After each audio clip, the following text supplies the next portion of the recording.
What's good, YouTube? It's your boy Sire back in another banger video today for y'all, you know what I'm saying? In today's video, I'm just gonna be giving y'all some knowledge and some information and a breakthrough about what type of condition I was born with, some information about my arm, you know, to help someone else who's in need of feeling comfortable, you know, and loving their physical difference, and you know, and what they were born with, you know. And as you guys may or not know, I was born with a condition called Vater syndrome, which is a vertebral abnormality. As you guys see, it's not fully developed. You know, I don't have you know, my phalanx, my metacarpals, and my carpals, and my radius, and my ulna. I don't have that within my right arm, and that's the reason why my right arm is short. So within this right arm, the only bones and muscles and the fingers that I have on this arm is just I have my humerus, and then as you guys can see, so the part that makes up your arm, you have your arm, and then your arm on both sides. You have your humerus, and your humerus is right here, and then you have your radius, and you have your ulna, which creates your forearm. And so right here, I just have my humerus. As you see, when I put my arm like this, you could kind of see where it kind of is. So this arm would be right here. So this would kind of be my left hand if it was supposed to look like my right arm. That's what it would look like if it wouldn't be developed. So I don't have my radius and my ulna, and then I don't have my carpals and my metacarpals and my phalanges, fingers, and my bones. So that's the reason why my hand was not developed. And kids who have Vater syndrome, they say within the embryo of the cells, they say that something happens within the cells. They're still doing research about it, but they just say that within the embryo, while the cell is developing, something led or caused the cells to develop in a different type of way, which had caused the vertebral abnormalities within my body. And also as well, I was born with a fused spine. And my spine was fused together, causing me to have anal atresia. And anal atresia is something where you are born without having an anus in order to use the bathroom. And so since I was born with that, that had caused another reaction within my body. So in order for you to use the bathroom, you have a muscle which is called your sphincter muscle, and that muscle allows you to control and hold your bowel movement. So when you have to go to the bathroom, you can hold it and then release it. So that muscle, it still works. I just don't have the nerve control, which was damaged from the spine. So that's the reason why I'm unable to control when I have to go to the bathroom, which is the reason why I have to wear undergarments. And that is one of the difficulties, you know, growing up with wearing undergarments. You know, that is one of the difficulties growing up with undergarments. You know, you gotta make sure that your self is clean. You know, the stool can smell hella strong. You know, whenever you're around kids and stuff, you know, they will be like, oh, I smell shit. You know, where is it coming from? You see it and you be sitting in class chilling with your friends and stuff or whatever, and the next thing you know, people be like, oh, I smell shit, somebody shitted, who farted, it smell like a baby diaper. But you know, you kind of know where the smell coming from, but you know, it's hard to tell people what you're dealing with, because you might not have the mental strength or the mental toughness to be able to tell everybody that, hey, look, you know, I was born with a physical difference, this is what I go through. You know, if you guys would please at least be respectful. You know, it's cool to make jokes, but you gotta realize that, okay, am I cool with this person? Is this person gonna be able to take the joke that I'm saying to them? You know, do we have a friendship develop? You know, did we kind of break that social surface? You know, and it's cool to joke, but you just gotta be careful of who you're joking with, because you know, not everybody may take it the same way as you taking it.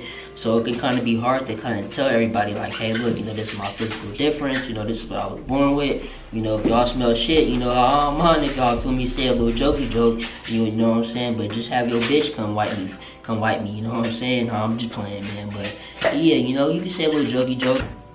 And also too, you know, I know that wearing pull-ups, you know, it can be hella hard, you know, just socializing, going to school, going to work, just being around people in general, because, you know, someone who doesn't have a physical difference, you know, they don't really see the other side of the world. You know, they don't really see the challenges that people have to deal with. But you know, me having my one hand and then me being regular, I feel like I get to see both sides of the spectrum. So I get to see what people are dealing with, you know, who was labeled as, you know, special ed or, you know, disabled or handicapped. You know, I get to see how life is from their side of the world, and then I'm kind of, you know, half normal, and then I get to see the other side of the spectrum of the world and what it's like and how people people perceive us. So I get to experience both sides of the world and have both of those perspectives. And within those perspectives, you know, I try to bring everybody together, you know, and from the handicap side and, you know, from the regular side and then the handicap side, you know, I try to bring that together and let people know that, hey, look, you know, we just like everybody else, and, you know, we may have physical differences that may, you know,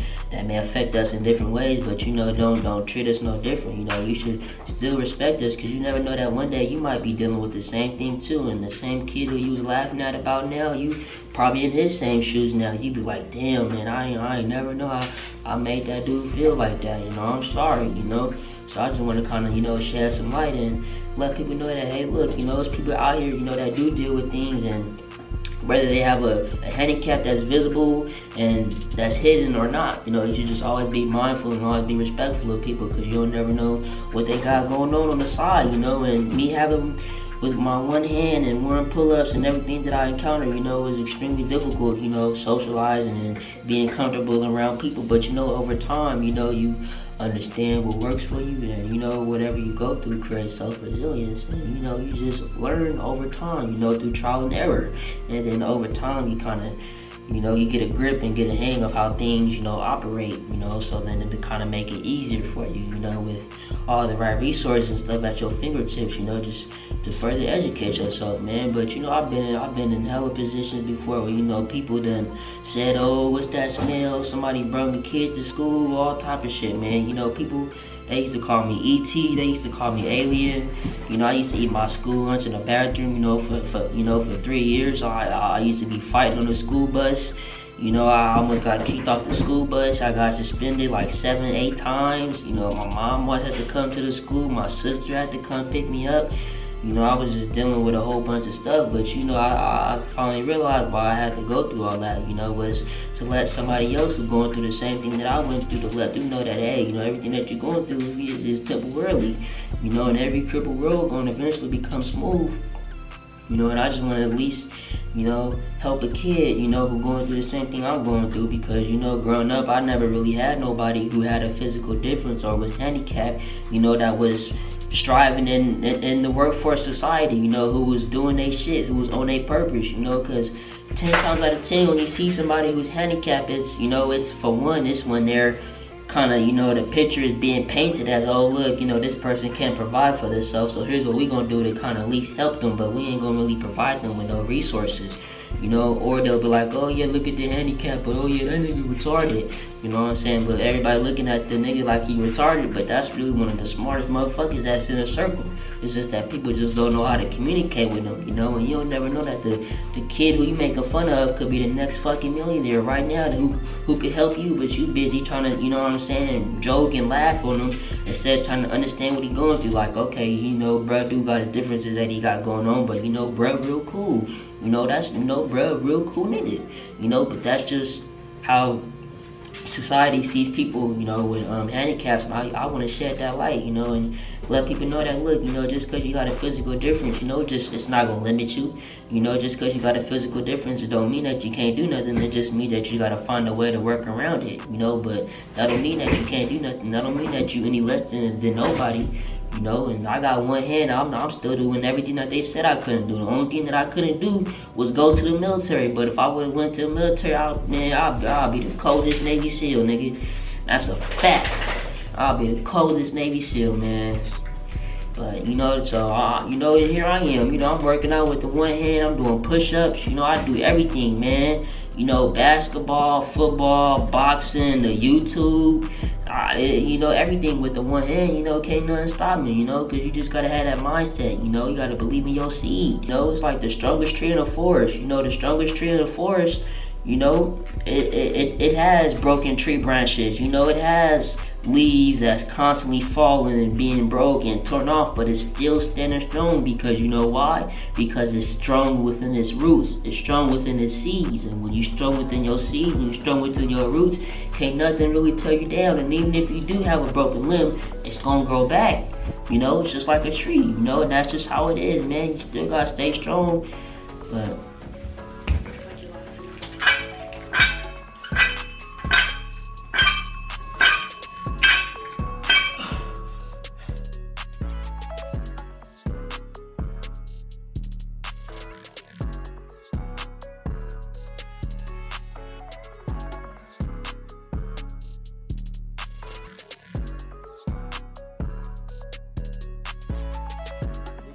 Out here back in another mango video today for y'all, you know what I'm saying? If y'all have not watched my handicap health one hand handicap workout episode 1, make sure y'all go watch that video, because I give y'all a detailed breakthrough on what hand part I'm missing, what bones I'm missing, how I work out with my one hand, if my hand hurt when I'm working out, and what parts of my hand hurt when I work out, and I show y'all how I do my chest exercises with my one hand handicap. So if y'all have not watched and subscribed to the channel, make sure y'all go watch and subscribe to the channel and turn on post notifications, because we want the handicap heights, man. Y'all do not want to miss any of these bangers, man. Make sure y'all like.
So I do 50. So when I work out, I max out this arm, but when I max out this arm, I do it individually. But when I work out with both hands, I try to use the same weight, but I go with the weight that I can lift up with this hand. So my max weight right now, or whatever, is like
Alright,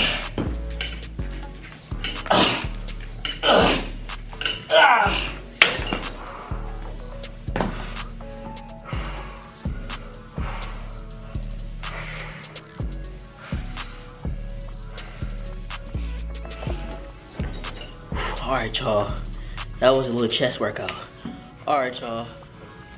And I've been in classrooms where, people, they call me E.T., they call me alien. People used to say, oh, your mom, had sex with a monkey, with an alien, all type of real shit, it affected me. I used to think about how I was gonna grow up, how I was gonna take care of the family one day as a man, how am I gonna be able to go to the military? I used to cry to myself all the time, I didn't really have nobody to look up to really who was going through what I was going through with the handicap. But my mom always said that it's gonna be a day that's gonna come and I'm gonna find out my true purpose. And I found out my true purpose, And it was one day I was sitting in class or whatever, and I think it was like math class or whatever. And this was back at my old high school, sophomore year. And one of my classmates, he was like, hey, sorry, bro, he was like, hey, bro, can I talk to you real quick? And I was like, yeah, it's good, bro. And then he was just like, man, I just be watching everything you doing, man, with the one hand. And, I just be seeing you play football and basketball, and you be vlogging and shit around the school. You just don't let nothing stop you, man. And, when I seen you with your hand, I was like, oh, shit, bro, hand different, but, he a real cool nigga.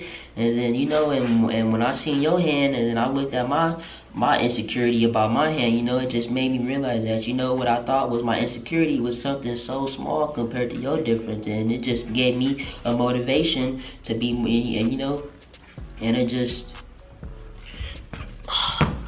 and my mom, she always said that, one day it's going to be a time where I really found out the true purpose of why I was born the way I was born. And, fast forward later, sophomore year up in high school, I created my movement disabled gang.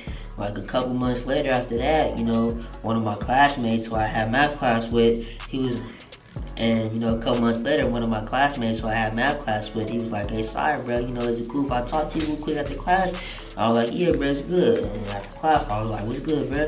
And he was just like, hey, sorry, bro, I know, that you probably dealing with a whole bunch, that you deal with your hand, man, but, I just want to say, man, you a big inspiration, I just be seeing everything that you be doing, from the basketball, from the YouTube vlog, man, you be throwing the football, you be swishing it, man, it's just like, you don't let nothing stop you or nobody stop you. And, when I seen your hand, it made me think about my insecurity about my hand and what I was going through. And when I seen yours, it just made me be more appreciative of what I have, because what you think may be an insecurity to yours, it may be a need that somebody else may want. And you should always be appreciative of what you have, because it's always somebody who don't have that.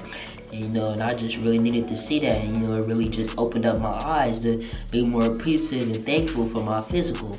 And, when he said it to me, I was just like, bro, man, I appreciate those words for real, man. I try my best, to just keep on going, every day. Don't let nothing stop you, don't let nothing knock you off your pivot. And whenever you come to a roadblock, you gotta cripple it, and believe in your seed, and just know that all crippled roads eventually become smooth. And I just said, thank you, bro. I try to be that inspiration, because, growing up, I ain't really had nobody to look up to, who had a physical handicap or a physical difference, or who was labeled as disabled, in society. Because, society, when they do talk about somebody who's handicapped, it's kind of more in like a humorous, fucked up way. Or if they do help somebody who's handicapped, it'll be like, oh yeah, you can help this, this person who has a physical difference, get into a care facility or whatever. I mean, yeah, but you're not really giving them no accurate resource. They some of the smartest people in the world. Like, in school, like they got the special ed eating school lunch for 8 hours, bro. What y'all feeding these niggas for 8 hours for when they got a computer screen right in front of them? But if somebody knew how to actually communicate with them, and said, hey, look, man, if he autistic, he probably got some super ability that he could use with his mind, to achieve something. It's just like the dude, Daniel Tammet. He's autistic, but he was able to read 20,000 digits of pi. Just like that, and he learned he learned the world's hardest language in 1 week. It was Icelandic. He learned Icelandic in 1 week, and that's one of the world's hardest language. But he did it because it was his ability, his autism, it was his superpower. You just gotta think about that. And even if you do got a physical difference, you got a superpower. Because God, you know, gave me this arm, but you know, nigga, I'm a cold motherfucker in other ways. You know what I'm saying? But yeah, man, I'm just trying to let y'all know, man, it don't matter what you born with, you can still be the coldest in whatever you do. One hand, one leg, one eye, one whatever, man. Don't let nobody stop you or knock you off your pivot. And believe in your seed, man. Stay persistent and cripple all roadblocks, man. Hey, Disabled Gang, I'm out.